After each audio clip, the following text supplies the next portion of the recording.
Nabi Ismail terlebih dahulu ya. Selisih di antara Ismail dan Ishak kurang lebih adalah sekitar 16 tahun. Ibunya Ishak ini bernama Sarah yang juga merupakan orang tua ya. Maksudnya Ishak itu adalah orang tua daripada Yakub alaihissalam. Nabi Ishak ini diutus untuk masyarakat Kanaan yang khususnya di kota Hebron atau Al-Khalil di Palestina, dan kaumnya tidak mengenal Allah Subhanahu wa taala. Jamaah sekalian, nama Ishak ini berasal dari bahasa Ibrani yaitu Yishak. Jadi bukan dari bahasa Arab ya, sebagaimana yang lain-lainnya, baik itu Ibrahim ataupun Ismail, termasuk Ishak ini bukan dari bahasa Arab, sehingga disebut dalam istilah Arab itu alam ajam. Alam ajam itu adalah nama asing. Salah satu tanda nama asing itu tidak ada tanwinnya dalam ilmu tata bahasa Arab.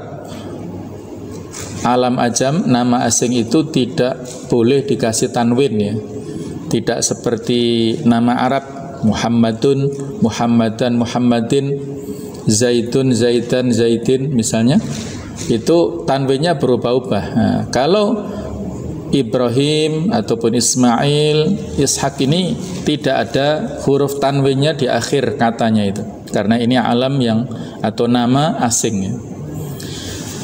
Dalam bahasa Ibrani, Ishak ini berarti tertawa atau tersenyum. Kata itu didapatkan dari ibunya, yaitu Sarah yang tersenyum ataupun tertawa.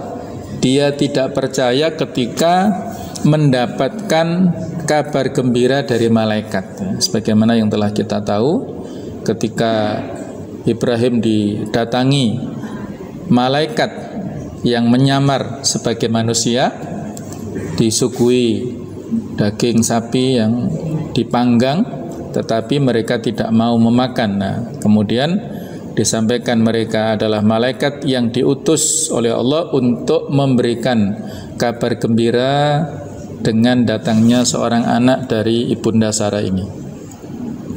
Ini yang sudah kita bahas jamaah sekalian, bahwa silsilah keturunan Ishak itu adalah salah satu putra ya daripada Nabi Ibrahim, di samping kakaknya adalah Ismail ya, kakak beda ibu tapi seayah, akhun li'ab ya, jadi saudara seayah. Yang mana kalau Ismail itu anak turunnya terus, ini garis biru tua ini adalah garis keturunan yang jauh ya, jauh sekali. Itu akan lahir Nabi akhir zaman, Rasul kita Muhammad sallallahu alaihi wasallam. Kemudian dari Ibrahim pula lahir ya Ishak. Kemudian dari Ishak ini nantinya melahirkan seorang nabi juga, yaitu Yakub alaihissalam. Dari Yakub inilah nantinya terlahir keturunan Nabi Yusuf, kemudian juga Nabi Yunus, dan juga terus ya sampai Nabi Musa alaihissalam. Kemudian ada juga Nabi Harun, terus ya. Jadi kalau dari sini maka Bani Israel itu dari keturunan Yakub yang jumlahnya banyak, Nabi dan Rasul banyak diutus dari Bani Israel ini. Nah, sedangkan saudaranya Ishak ini adalah Ish, yang mana dia adalah seorang pemburu yang profesional nantinya ya. Kalau Ishak ini adalah seorang yang alim, yang ahli ya di bidang agama, kiai lah ya dalam bahasa kita. Nah, sedangkan ini ya kayak semi-semi preman itu. Jadi memiliki tenaga yang kuat ya. Nah, jadi pada saat kelahiran Nabi Ishak ini ya, sebelum kelahiran Ishak, Sarah suaminya Ibrahim ini, Sarah dan suaminya itu Ibrahim mendapat kabar gembira dari Allah melalui malaikat Jibril. Dalam pesan itu, malaikat Jibril menyampaikan pesan bahwa Sarah akan melahirkan seorang anak laki-laki bernama Ishak yang kelak akan menjadi seorang nabi. Namun Sarah tersenyum karena merasa heran dan aneh tadi ya. Dia tersenyum tertawa antara percaya dan tidak ya, karena dia sudah usia 90-an tahun ya, belum memiliki putra. Dia merasa aneh karena tidak mungkin dia dan suaminya dapat memberi keturunan jika usia mereka sudah cukup tua, yaitu Sarah usia 90 tahun dan Nabi Ibrahim sudah 100 tahun. Akhirnya Ishak pun lahir di kota Kanaan pada tahun 1761 sebelum Masehi, dan Ishak ini merupakan anak kedua dari Nabi Ibrahim dan Sarah setelah Ismail. Dan bersama Ismail ia menjadi penerus ayahnya untuk berdakwah di jalan Allah Subhanahu wa taala. Nabi Ishak akhirnya pada usia sekitar 40-an tahun ya, beliau menikah. Dan ketika Ibrahim telah sangat tua, ini diceritakan pada saat itu ibundanya sudah meninggal ya. Jadi ibunda Sarah ini meninggal terlebih dahulu sebelum Nabi Ibrahim. Pada saat ibunda Sarah ini meninggal, Nabi Ibrahim belum mantu lah ya. Ishak belum menikah, belum juga menikah. Ibrahim tidak mengizinkan Ishak menikah dengan wanita Kanaan karena masyarakatnya tidak mengenal Allah dan asing terhadap keluarganya. Jadi banyak yang kafir atau musyrikah. Karena itu Ibrahim memerintahkan seorang pelayan untuk pergi ke Haran, yaitu Irak, dan membawa seorang perempuan dari keluarganya. Perempuan yang dimaksud itu adalah Rifqah. Ada lagi yang namanya menyebut Rafqah, ada lagi Ribkah. Jadi kurang lebih seperti itulah ya. Binti Badnail bin Nahur. Jadi masih cucu ya daripada Nahur, yang ini adalah Nahur ini saudara Ibrahim yang akhirnya dibawa ke Palestina untuk dinikahkan dengan Ishak. Namun ternyata ujian yang pernah menimpa ayah ibunya dialami pula oleh Nabi Ishak. Istrinya merupakan wanita mandul. Jadi ujiannya ada kemiripan ya. Sarah baru usia 90 dikaruniai, diizinkan ya untuk hamil. Nah demikian pula Rifqah ini juga mengalami waktu yang seperti itu ya. Dia divonis mandul pada saat itu. Tetapi Nabi Ishak tidak putus asa ya. Nabi Ishak pun terus saja berdoa kepada Allah. Ia lahir berkat keajaiban dari Allah. Maka bukan hal mustahil bagi Allah untuk memberi kembali keajaiban tersebut ya. La yaruddul qadar illa du'a. Tidak ada yang bisa menolak takdir kecuali daripada doa. Doa itulah yang bisa merubah. Allah sudah menentukan, walaupun istri daripada Ishak ini divonis mandul, tapi Ishak terus memohon kepada Allah Ta'ala. Sebagaimana dikisahkan ya, pada saat zamannya Nabi Musa alaihissalam datang seorang wanita minta supaya Nabi Musa memohon kepada Allah Ta'ala. Wahai Nabi Musa, doakan kepada Allah supaya saya memiliki anak. Nah, maka Nabi Musa memohon kepada Allah, ya Allah, urzuqlaha waladan, berikanlah kepada wanita itu seorang anak. Allah menjawab, wahai Nabi Musa, inni qad katabtuha, sesungguhnya aku telah menentukan wanita itu mandul ya, tidak punya keturunan. Maka Nabi Musa menyampaikan berita itu kepada wanita ini. Wanita ini bersedih ya, kembali ke rumahnya ya, dia mendapatkan berita buruk seperti itu. Nah ternyata setahun berikutnya wanita ini datang sambil menggendong seorang anak kecil. Nabi Musa kaget, ini anak siapa? Kata wanita ini anak saya. Nah bukankah Allah sudah menentukan kamu ini akiman ya, seorang wanita yang mandul? Nah, kata wanita ini betul ya, tapi saya terus berdoa kepada Allah Ta'ala. Akhirnya Nabi Musa bertanya kepada Allah Ta'ala, bermunajat, ya Allah, wanita itu mendapatkan anak, bagaimana dia bisa mendapatkannya ya Allah? Maka Allah memberikan wahyu, wahai Nabi Musa, memang betul aku sudah menentukan wanita itu mandul, tapi dia terus berdoa memohon kepadaku. Maka kata Allah dalam riwayat itu, qad sabaqat rahmati ala ghadabi, ya. Rahmatku, kasih sayangku, ya, sabaqat ala qadri, ya. Jadi rahmatku mendahului takdirku. Jadi kasih sayang Allah Ta'ala mendahului takdirnya Allah, sehingga wanita ini ditentukan bisa hamil dan punya keturunan. Itulah, tidak ada yang mustahil bagi Allah Ta'ala, ya.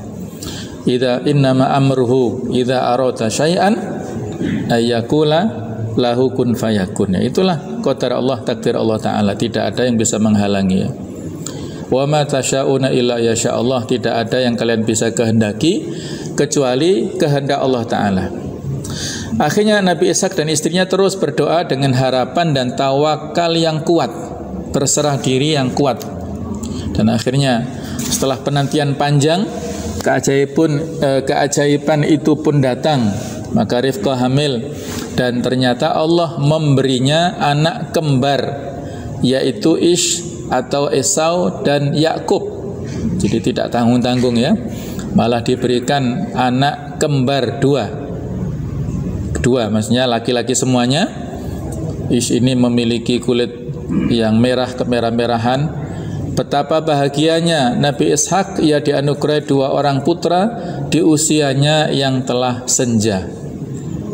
Kurang lebih usianya 60-an pada saat itu Nabi Ishak baru punya anak, ya. Salah satu putranya pula kelak menjadi seorang rasul, yaitu Nabi Yakub, yang kelak menjadi bapak dari Nabi Yusuf, ada Bunyamin dan saudara-saudaranya. Dari anak-anak Yakub bin Ishak inilah cikal bakal Bani Israel atau keluarga Israel. Disebut Israel karena Nabi Yakub ini seringkali melakukan perjalanan di malam hari. Jadi artinya seperti itu. Bisa juga berarti Abdullah, hamba Allah, karena dia adalah hamba yang sangat rajin beribadah kepada Allah. Dan kelak dari Bani Israel ini pula lahir sederet Nabi dan Rasul. Jadi pada saat Ishak berusia 75, Nabi Ibrahim meninggal dunia. Ismail dan Ishak kemudian bersama-sama menguburkan jasad ayah mereka di Gua Makpelah di Hebron, tempat ibunda Sarah dimakamkan. Jadi persandingan antara makamnya Sarah, kemudian Ibrahim, dan nantinya juga Ishak dimakamkan di situ. Jamaah sekalian, Allah Ta'ala memberikan penyebutan dan pujian kepada ketiga Nabi. Ada Nabi Ibrahim, ada Nabi Ishak, dan Nabi Yakub dalam satu ayatnya secara berturut-turut di sini.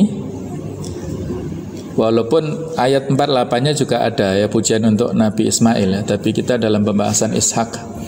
Wadhkur ibadana Ibrahim wa Ishaqa wa Yaquba ulil aidi wal absar. Dan ingatlah hamba-hamba kami, yaitu Ibrahim, Ishak, dan Yakub, yang mempunyai perbuatan yang besar dan ilmu yang tinggi. Mereka punya kiprah yang banyak untuk umat, produktivitas yang banyak yang ditinggalkan untuk umatnya, dan juga memiliki ilmu yang tinggi. Inna akhlasnahum bi khalisatin dzikraddar. Sesungguhnya kami telah menyucikan mereka dengan menganugerahkan kepada mereka akhlak yang tinggi, yaitu selalu mengingatkan manusia kepada negeri akhirat. Inilah teman yang penting, ya, untuk kita jadikan sebagai teman sejati, ya. Teman yang ikhlas, selalu mensucikan diri mereka dan senantiasa mengingatkan kepada umatnya dengan kehidupan akhirat, ya. Kehidupan abadi yang ada di akhirat sana. Wa innahum indana laminal mustafainal akhyar. Dan sesungguhnya mereka pada sisi kami benar-benar termasuk orang-orang pilihan yang paling baik. Baik itu Ibrahim, Ishak ataupun Yakub, ini adalah orang-orang pilihan Allah, rasul-rasul yang diutus untuk mendakwahkan ajaran tauhid pada saat itu. Jamaah sekalian, Nabi Ishak akhirnya berdakwah kepada kaumnya. Beliau diangkat menjadi nabi sesudah ayahnya, dan beliau dikenal sebagai ahli ilmu dan hikmah, memiliki ilmu yang luas, kemudian memiliki sifat yang bijak. Beliau seorang yang bijak dan memiliki kebijaksanaan yang luas. Ishak diutus oleh Allah untuk berdakwah di wilayah Palestina, khususnya daerah Kanaan dan Syam, serta Ishak meneruskan dakwah ayahnya Ibrahim yang sudah tua. Seperti halnya nabi-nabi lainnya, maka Nabi Ishak pun diperintahkan untuk mengajarkan bagaimana cara-cara sholat, puasa, zakat dan haji, serta meninggalkan perbuatan maksiat pada kaumnya. Jadi jemaah sekalian, ibadah-ibadah ini sudah ada sejak dulu ya, walaupun tata caranya tidak sama persis dengan yang kita lakukan ya. Ada penyempurnaan. Sholatnya tidak sama persis dengan kita, demikian pula puasanya, zakatnya juga demikian ya, itu sudah diwajibkan.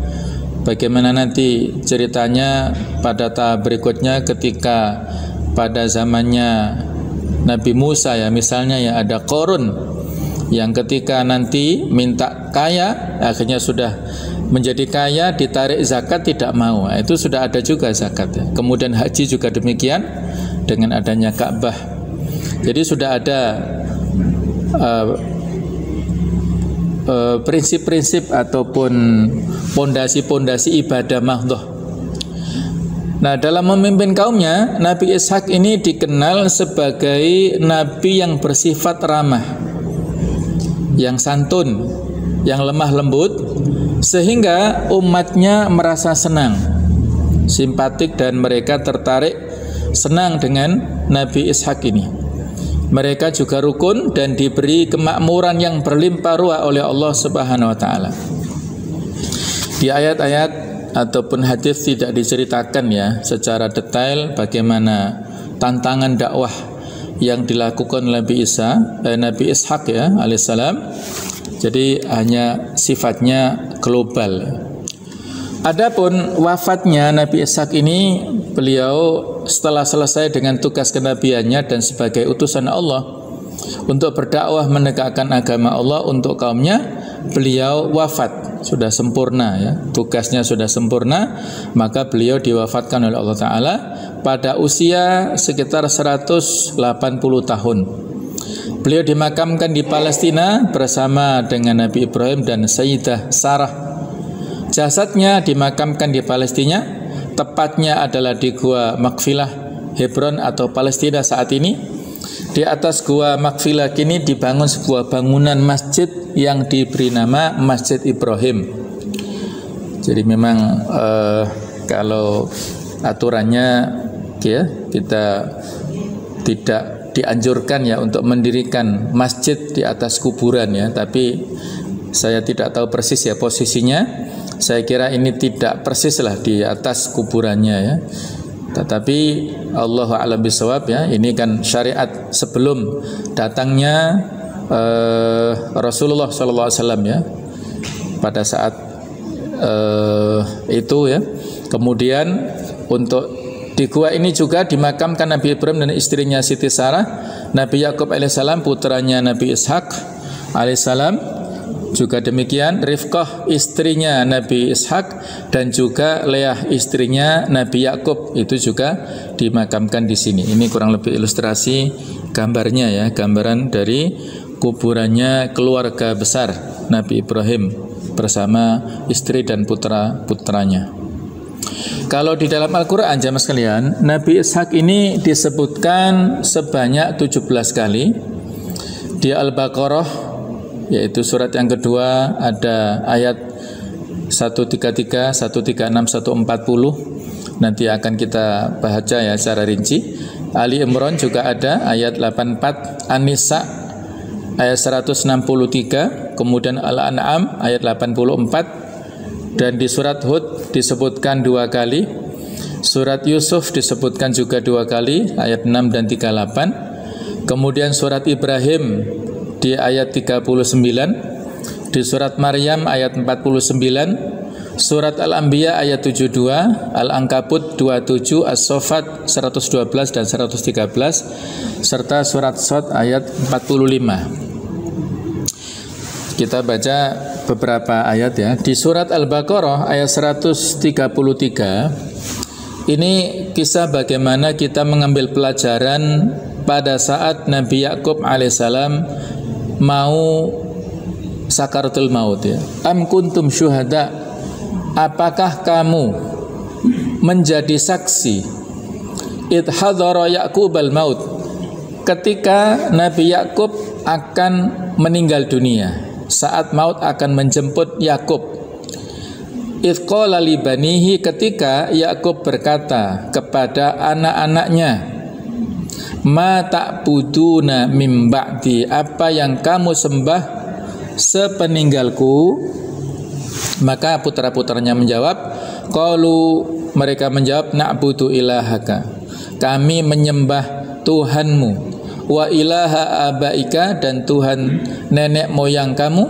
Siapa mereka? Yaitu Ibrahim, wa Ismaila, wa Ishaqa, ya, disebutkan ya, baik itu kakeknya, kemudian putra-putra kakeknya, yaitu siapa? Ilahu wahidah, Tuhan yang satu, Allah subhanahu wa ta'ala, wa nahnu lahu muslimun, dan kami hanya berserah diri kepadanya, yaitu kepada Allah ta'ala. Jadi ada pelajaran yang menarik di sini, sebagaimana yang ditadaburi ya oleh banyak ulama, bahwasanya Nabi Yakub alaihissalam pada saat meninggal itu bukan mengkhawatirkan tentang masalah dunianya ya. Nabi Yakub tidak bertanya, ma ta'kuluna mim ba'di, apa yang kalian makan sesudahku ya. Apa yang kalian kaitannya dengan dunia, bukan itu ya. Tapi yang ditanyakan adalah ma ta'buduna mim ba'di, kaitannya dengan masalah ibadah. Jadi ada visi keluarga yang jelas dari Nabi Yakub alaihissalam kepada generasi penerusnya. Kalau soal makan, soal minum, soal rezeki itu sudah ada jaminannya ya. Kita tidak perlu khawatir dengan anak-anak yang kita tinggal mati nanti ya. Karena kita yang meninggal ya, kalaupun selama ini barangkali para suami ya, para bapak ini sebagai penopang ma'isyah dalam rumah tangga, tetapi para suami ataupun para bapak ini kan hanya fasilitator ya, pemberi rezeki yang abadi, yang sesungguhnya adalah Allah Ta'ala, yang tidak pernah mati, tidak pernah meninggalkan keluarga itu ya. Jadi kalaupun selama ini yang mendapatkan rezeki dari Allah Ta'ala adalah lewat suaminya, ketika nanti suaminya meninggal itu Allah akan ganti sarana pemberi rezeki itu dari yang lainnya. Bisa dari istrinya sendiri yang survive, bisa dari anak-anaknya yang bahkan lebih mampu bekerja daripada ayahnya almarhum misalnya. Jadi itu soal yang tidak dipertanyakan di sini ya. Soal makan, soal ekonomi ya, itu sudah masing-masing sudah ada jatah rezekinya.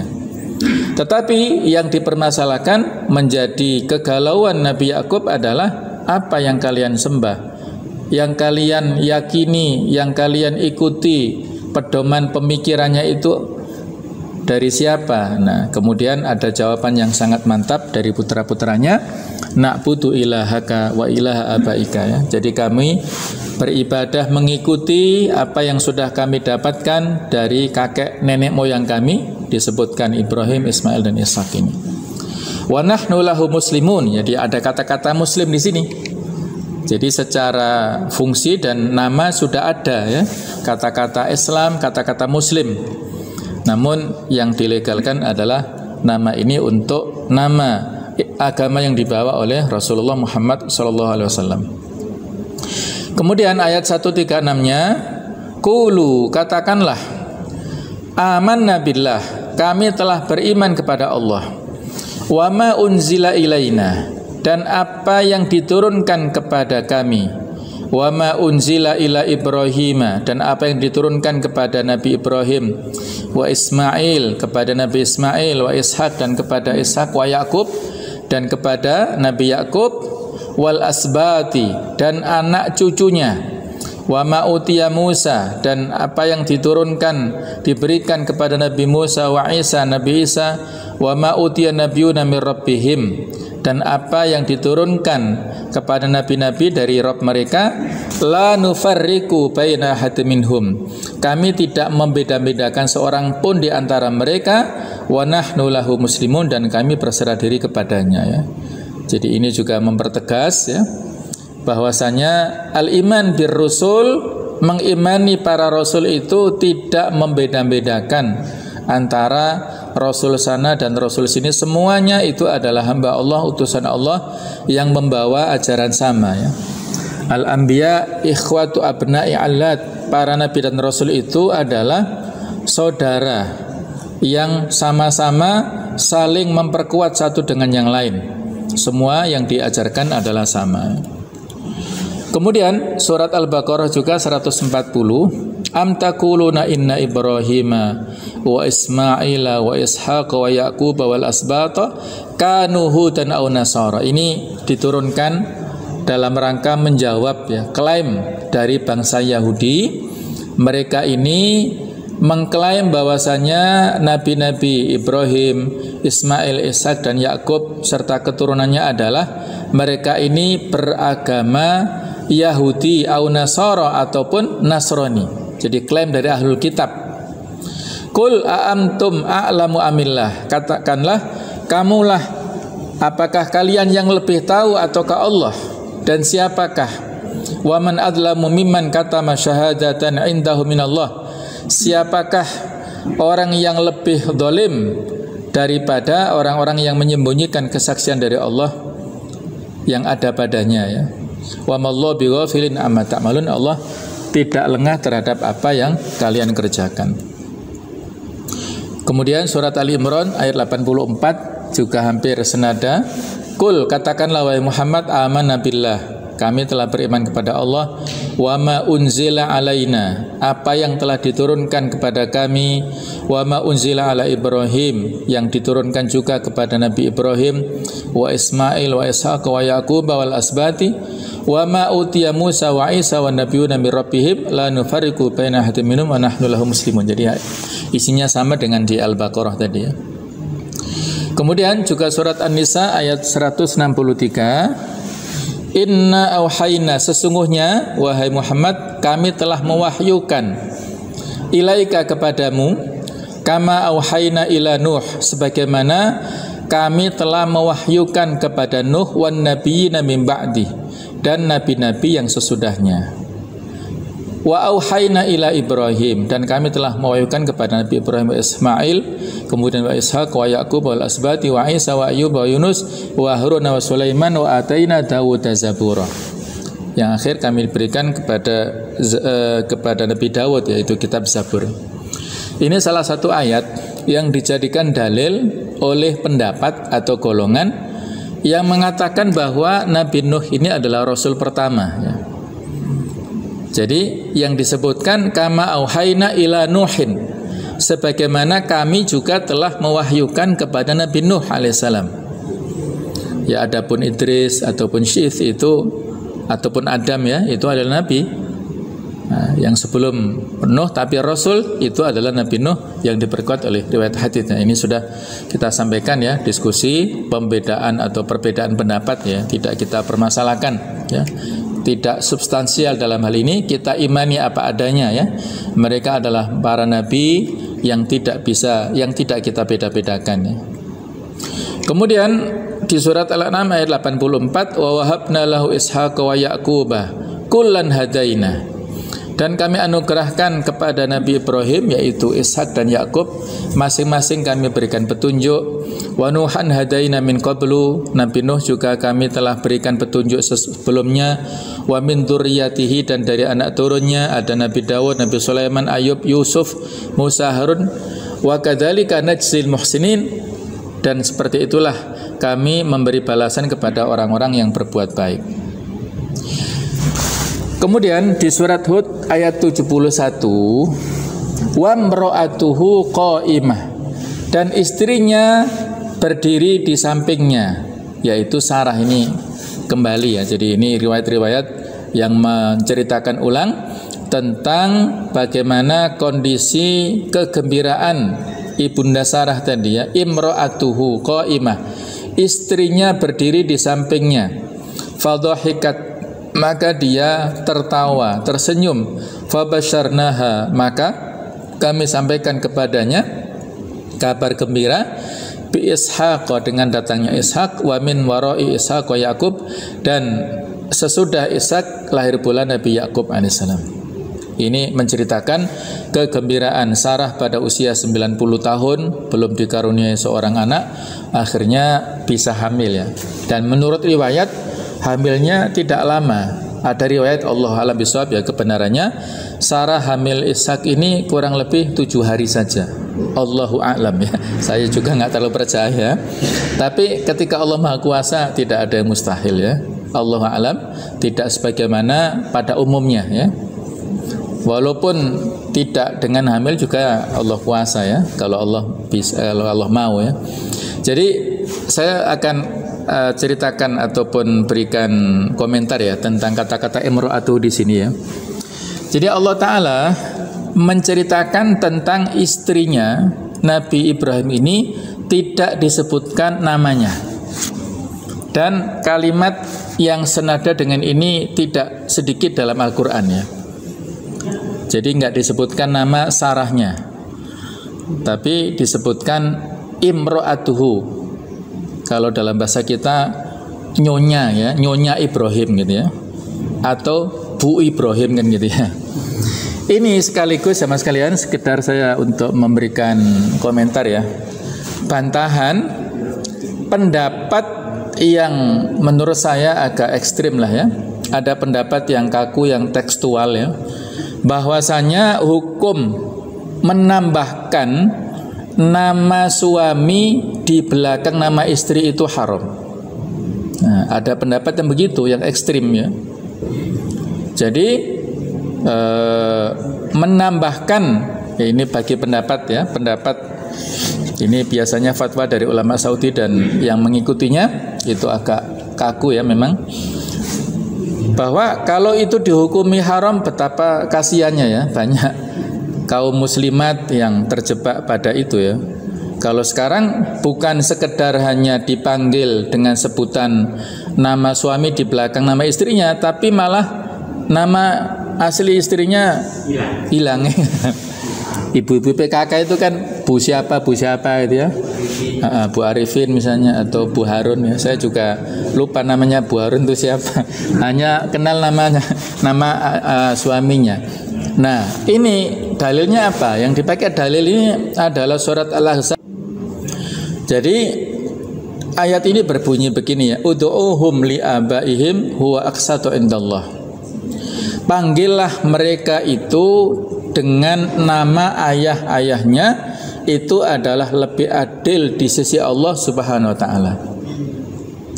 Nah, ayat ini jamaah sekalian diturunkan kaitannya dengan seorang sahabat yang bernama Zaid. Itu diangkat anak oleh Nabi Muhammad SAW ya.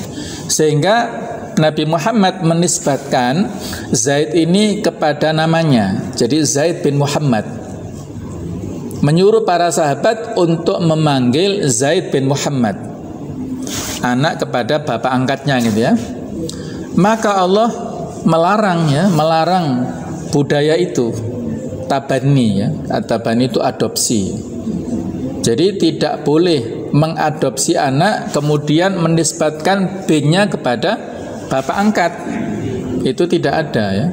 Kalau kita mau mengadopsi ya bapaknya siapa, dicari ya. Karena itu nanti persoalan nasab ini sangat detail dalam Islam. Kalau dikira ya, kalau B-nya itu kepada bapak angkatnya, nanti ya kaitannya dengan masalah warisan ya, kaitannya dengan masalah mahram, kaitannya dengan masalah perwalian ya, kalau dia itu anaknya itu adalah perempuan ya. Jadi masalahnya luas ya, maka tidak boleh ya. Nah akhirnya dikembalikan, Zaid bukan lagi bin Muhammad tapi Zaid bin Harithah. Dikembalikan ya, namanya Zaid bin Harithah. Nah bagi pendapat mengatakan begini, kalau anak saja, seorang putra ataupun seorang anak itu tidak boleh dinisbatkan kepada yang selain bukan ayahnya. Begitu pula ini mereka mengambil analog atau kias ya. Begitu pula seorang istri tidak boleh menisbatkan kepada yang bukan ayahnya. Nah, begitu ya. Itu alasan pertama. Yang kedua adalah alasan tasyabbuh. Karena kebiasaan wanita-wanita itu yang biasa menisbatkan namanya kepada suaminya itu adalah dari orang-orang kafir. Nah, Hillary Clinton misalnya, atau siapa istrinya Obama itu ya, Michael atau bacanya itu dinisbatkan ya, atau itu banyak ya, banyak dari itu. Nah, jadi dua alasan itu. Nah, jamaah sekalian, ini akhirnya diklarifikasi ya, dibantah oleh para ulama yang lainnya yang tidak setuju ya, bahwasanya menyebut istri dinisbatkan kepada suami itu ada dalam Al-Quran ya. Di samping ini walaupun hunya itu kata ganti ya, tapi yang dimaksud adalah Nabi Ibrahim. Ada lagi di surat Al-Mumtahanah, Dharaballahu mathalan lilladzina amanum ra'ata fir'aun. Allah mengambil permisalan wanita-wanita yang muslimah yang taat itu adalah istrinya Fir'aun, nyonya Fir'aun gini ya. Padahal Fir'aun kurang apa ya, jahatnya maksudnya ya. Tapi tetap disebut juga oleh Al-Quran. Kenapa nggak disebut nama eksplisit siapa Pak? Nama istrinya Fir'aun? Iya, Asia, kayak nama benua lah pokoknya ya. Jadi Asia ya. Istrinya Fir'aun ini dalam hadis dikatakan salah satu ratu di surga nanti. Sayyidatu ahlil jannah arbaun. Wanita-wanita ratu penghuni surga itu 4 orang. Satu adalah Asia, istrinya Fir'aun. 2 adalah Maryam, ibundanya Isa, ibunda Isa. Kemudian yang ketiga Khadijah, keempat Fatimah. Ini disebutkan dalam hadis secara nama langsung ya. Jadi kurang apa mulianya Asia ini, tapi disebutkan imro'ata Fir'aun, istrinya Fir'aun atau nyonyanya Fir'aun. Nah, kemudian ketika menyebutkan permisalan orang-orang kafir itu imro'ata Nuh wa imro'ata Lut ya, nyonya Nuh dan nyonya Lut. Nah, itu adalah permisalan contoh performa orang-orang wanita kafir. Jadi yang disebutkan adalah nama suaminya, istrinya Anda sebutkan sebagai istrinya itu ya. Allah menyebutkan itu, artinya Allah mengakui tentang eksistensi suami bagi istri. Yang kedua, ketika istri menyebutkan nama sesudahnya itu suami, itu bukan bermaksud untuk menisbatkan nasabnya, bukan ya. Sama sekali bukan. Ini terkait dengan fatwa yang mengatakan kalau seorang suami itu dilarang manggil istrinya ibu, bu, mama ataupun mami ya, umi misalnya. Kebalikannya seorang istri haram memanggil suaminya dengan sebutan papa, bapak, abi misalnya. Itu satu paket fatwa itu ya. Pernah mendengar fatwa seperti itu Pak? Pernah ya, sekarang ini. Ya. Itu populer ya. Kalau sudah maksudnya banyak seperti itu ya, yang Islam yang saklek-saklek gitu loh ya, yang ekstrim itu, yang tekstual ya. Jadi apa ya? Saya membaca fatwa itu ketawa ya, lucu gitu ya. Jadi dia apa? Dia itu menisbatkan kepada masalah zihar ya. Masalah zihar itu kan jauh sekali, analognya nggak nyambung ya. Joko Sembuk naik ojek ya, nggak nyambung cek gitu ya. Jadi nggak nyambung. Zihar itu adalah sumpah dari seorang suami tidak menggauli istrinya dengan mengatakan anti kadzohri umi, kamu itu seperti punggung ibuku. Maksudnya apa? Dia tidak mau menggauli ya, menjima istrinya, mengharamkan dirinya. Nah, itu haram, nggak boleh ya di hari itu. Nah, fatwa itu menyebutkan kalau seorang suami manggil istrinya mama, ibu, ataupun mami, itu seolah-olah dia adalah sebagai sebagai anak dari istrinya. Ya Allah ya.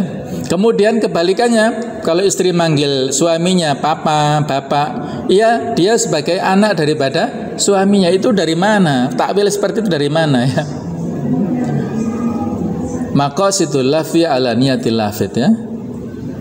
Innamal a'malu binniyat. Sesungguhnya segala amal itu tergantung niatnya ya.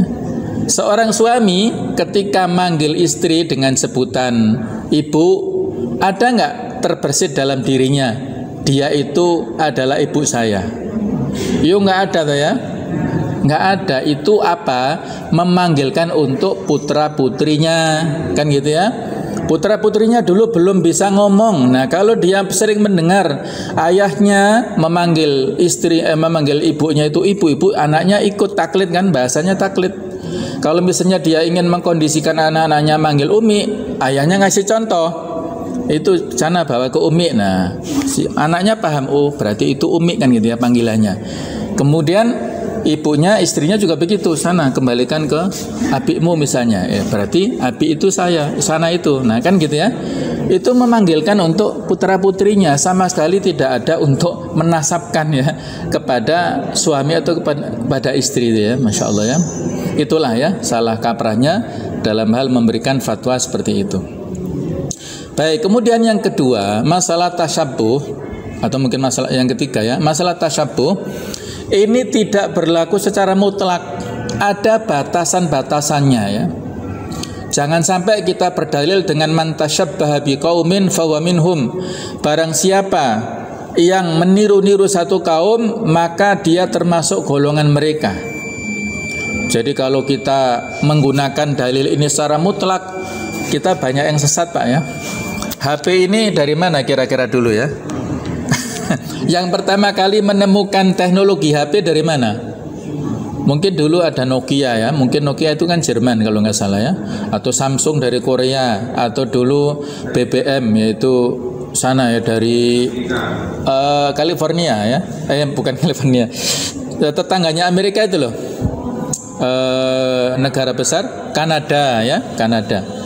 Jadi kalau kita menggunakan alat-alat itu berarti apakah kita meniru-niru budaya dari negara itu? Kan bukan ya. Jadi tasyabbuh itu dalam bab akidah, dalam bab ibadah gitu ya. Kalau kita dalam bab muamalah, selama tidak ada larangannya, selama itu boleh, nggak ada masalah ya. Kita makan pakai sendok, nah itu kira-kira tasyabbuh apa enggak? Bagi orang yang menggunakan dalil itu secara mutlak, iya itu tasyabbuh, seperti orang kafir ya. Bagi Dr. Sukurtawi pernah mengatakan ya bukan begitu ya memaknainya ya. Justru ya ini takwilnya ya. Kalau di dalam hadis itu kan disebutkan kita disunahkan untuk makan dengan 3 jari ya. Justru makan dengan sendok itu 3 jari Pak, cukup ya. Nggak perlu banyak jari kan. Nah 3 jari malah nyuna gitu ya dengan sendok gitu. Itu guyonannya ya, jangan dianggap sebagai fatwa itu ya. Bukan ya. Nah, kalau Bapak Ibu lebih senang nyeker, maksudnya langsung ya, lebih alami, monggo silakan karena itu insya Allah lebih sehat juga ya. Nah, monggo itu terserah kebiasaan masing-masing, itu urusan muamalah. Tidak ada kaitannya dengan halal haram ataupun dengan pahala dan dosa ya. Jadi sekali lagi kita menempatkan segala sesuatu pada tempatnya. Kalau misalnya budaya Natalan, budaya mengucapkan Natal, budaya Tahun Baru, itu ada sisi-sisi yang memang tasyabbuh betul ya, karena itu kaitannya dengan menyebarluaskan budaya mereka dan itu ada nilai-nilai yang bertentangan, itu saya setuju. Tapi kalau digunakan dengan mutlak maka itu akan menjadi kabur ya pembahasan atau pemahaman di kalangan kita kaum muslimin. Baiklah, ini yang bisa kita bahas. Memang kisah Ishak tidak panjang ya pembahasannya, dan terkait dengan dakwanya juga demikian. Intinya beliau telah berhasil mengkader putranya Yakub menjadi seorang nabi besar yang menurunkan sesudahnya nabi-nabi dan rasul yang sangat banyak berkiprah di umat Islam, umat manusia pada saat itu. Kurang lebihnya mohon maaf. Subhanakallahumma bihamdik asyhadu an la ilaha illa anta astaghfiruka wa atubu ilaik. Wassalamualaikum warahmatullahi wabarakatuh.